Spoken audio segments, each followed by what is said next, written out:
Good evening, friends. Today is day 8. There's a moment in every small town morning where the world feels suspended between night and day. The first light is stretching over the horizon, catching on the frost-laced grass, the tin roofs, the worn fence posts.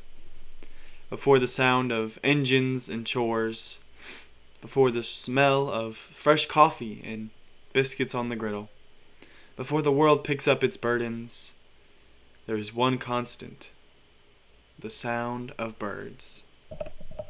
Maybe it's the crows, loud and unapologetic, calling out from the tops of the telephone poles like town gossips with something urgent to let us know.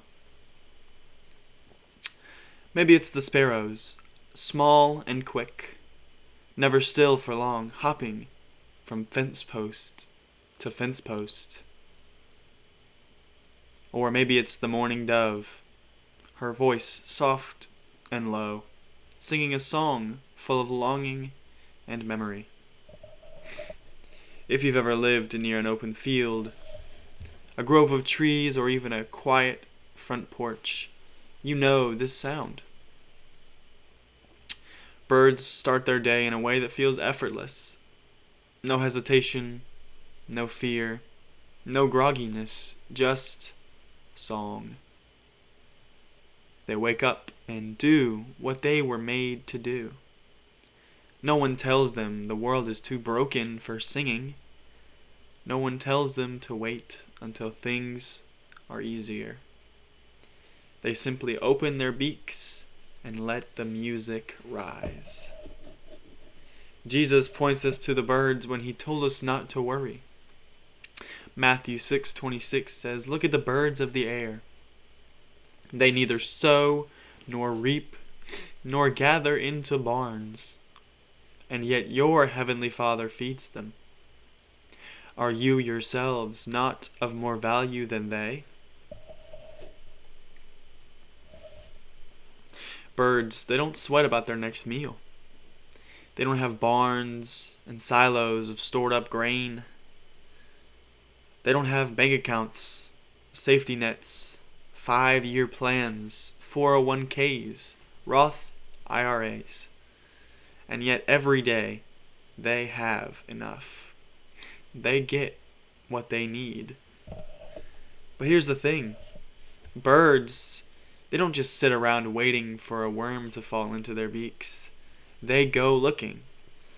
They scrounge and scavenge to build nests with whatever they can.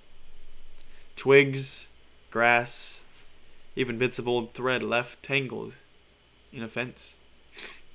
They aren't reckless per se, but they aren't afraid either. They work, but they don't worry. They trust the world. They trust God will give them what they need. And what if we ourselves lived that way?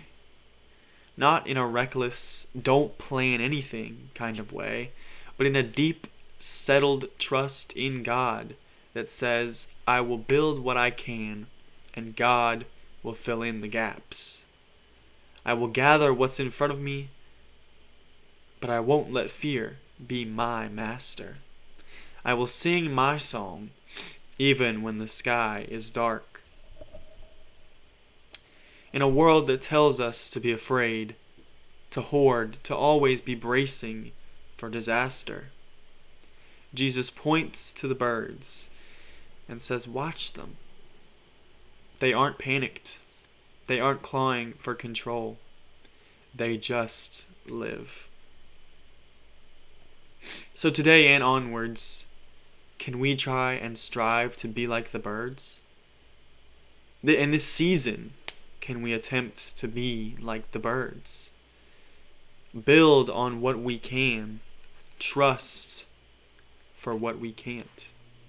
And most importantly of all, let our song be heard. Blessings, friends. I hope you have a wonderful evening.